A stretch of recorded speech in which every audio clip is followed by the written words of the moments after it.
Ellie and Peter are they're a fixer-upper type couple, and they've sort of delayed having kids, and it sort of starts as a joke, which is very parallel to Sean Anders' own life, that they start to discuss, well, what if we adopted kids or we fostered children instead? And it's the story of that and what happens in meeting these children and the journey that they go on to, have this instant family.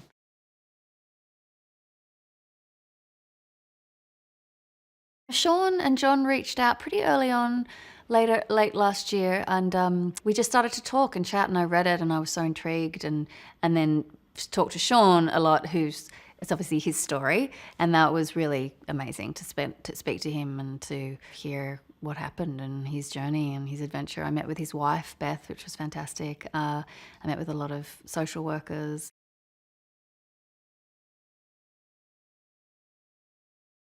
To be honest, I don't know if I would have done it if it hadn't been, because it gives it an authenticity and a sensitivity and a intimacy that you wouldn't have otherwise. And so for me, that was really important, and a huge part of agreeing to be a part of it was the fact that this was Sean's story. So we could make sure we did it right, and wanted to tell his story. It's so important to him. So it makes me feel like it's important to do a really good job, more than ever. So for me, I'm not sure I would have done it if it wasn't a true, a semi-autobiographical kind of thing.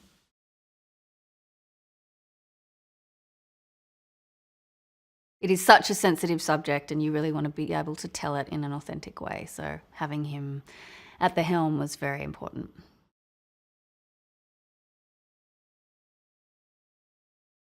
There is a tension between mother and daughter, and that's a really interesting thing to explore, particularly with when you're fostering a child. So, and we've had great consultants on the film, particularly Mairead, who's a terrific young woman who was in the system and was fostered and then adopted, and at an older age, so at 13. So she's been a great help too in terms of that relationship and what it's like and how complicated it is and fantastic it is, and yeah.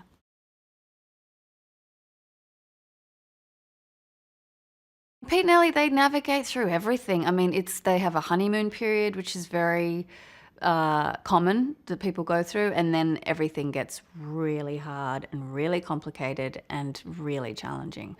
And that is just with behavioural stuff with children. Look, I have 2 kids. I know what it's, you go through these age stages of just they just go crazy. And so there's that. And there's also the relationship the kids still have with their biological mother.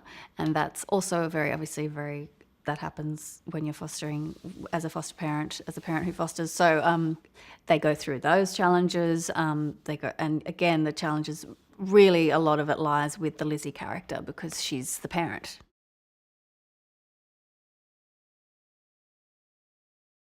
Early on, Sean really tonally discussed the film, saying, look, it's going to be something that they'll find in the edit, but he always wanted this film to be accessible, to be fun, and for lots of people to watch it. So they want to, foster children. And comedy is such a huge accessibility. So that was really tonally very important to him from the start, is to try to make it a family film that really, in the vein of like a Parenthood or something. Obviously that's a very different premise, conceit, but tonally how that managed to be very, really dramatic and moving, but hilarious. So that's a real inspiration for me as well, tonally. We still have to navigate the scenes with the comedy, and again, it's going to be discovered in the edit, really, of how far they go.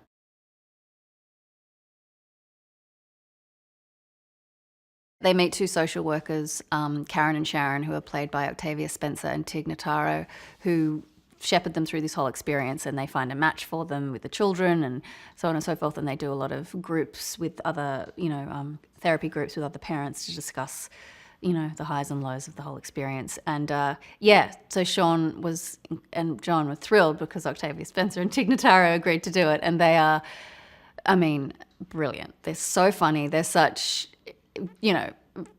great comedic pair. They're obviously so different, and Tig is a stand-up comic, so she just kills me, but she's very empathic and sensitive, and so she can do the dramatic stuff brilliantly. And Octavia's just a delight and brilliant. So I was so thrilled when they agreed to sign on. And they bring an element of comedy, obviously, to those scenes, but also being able to ground it, you know.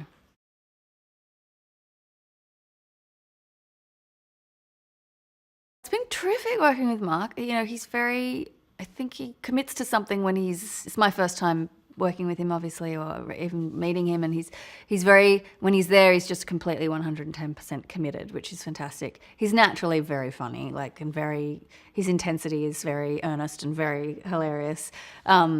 And I think we've, just more and more found our groove as a couple. And the whole thing of like trying to be on the same page is really important when you're doing this, when you start to foster children.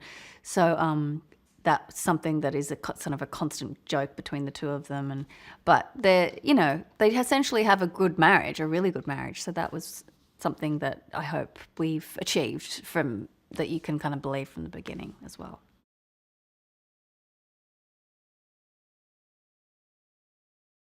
Isabela Moner plays Lizzy, and she's very experienced and just has great access to her emotional life, and she has a toughness about her too that is really believable, that you need to have for that character. And she's gorgeous. she's such a talented girl. She's got, so excited for her to be doing something really dramatic and funny and everything.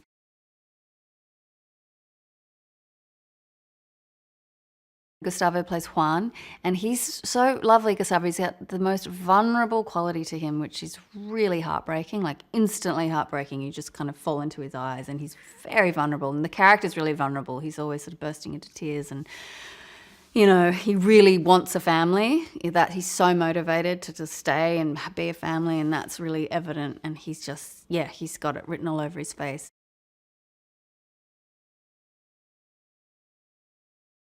Julianna Gamiz plays Lita, and she's a firecracker. I call her El Jefe. She's the boss. She's the boss, man. She just comes in, lets everyone know what's happening. And she's just a really, really fun and lovely girl, and really just a ball of energy, real firecracker, just like the character. So she's gorgeous, yeah.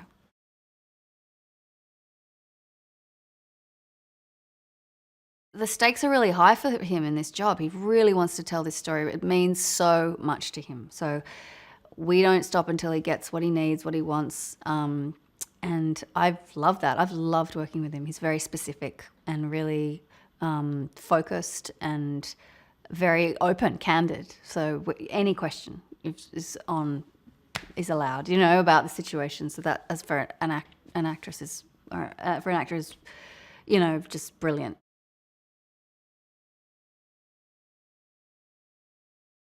It was funny, we were talking the other day, and he was saying, he's going to have to be a huge part of the promotional experience of this film, and he's not used to that, but it's his story.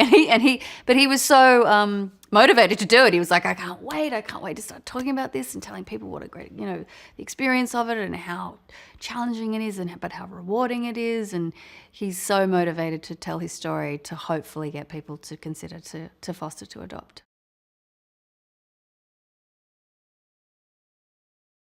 We are surrounded on this film with people who are either social workers or have been in the system, or who are currently in the system, who are fostering to adopt, particularly Alison Maxon. She's an incredibly brilliant social worker who's just been so helpful. She organised a dinner with women who had fostered to adopt for me, and I met all these brilliant women, and they were so candid and shared all their stories. Laurie Hernandez, one of them, who's a school principal who's just brilliant, who's fostered and adopted one girl, and has two girls who she's fostering to hopefully adopt. So we've been surrounded by brilliant people who are just really helpful and willing to help, and who want to just get this message out and get it out in a really positive, funny, accessible way, so people will, consider it.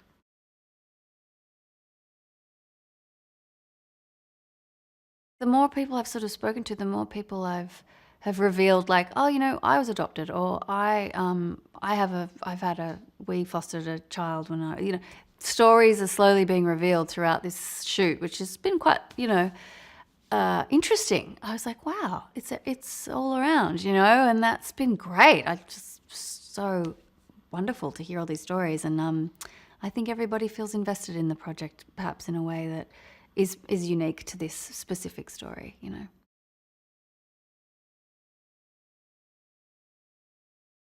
I've learnt so much about, look, from the system and how it works, from doing this film, to the people involved, to the experiences, to the outcomes.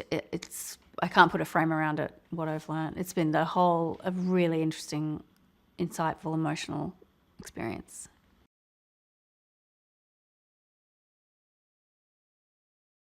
There's a lot of stigma around it. I think there's probably a lot of people who are uneducated about it, like myself, who, you know, and this film will hopefully just open that up and break it open, and to sort of realise how rewarding it can be and challenging, and how wonderful it is to give, you know, these kids the opportunity to have a family.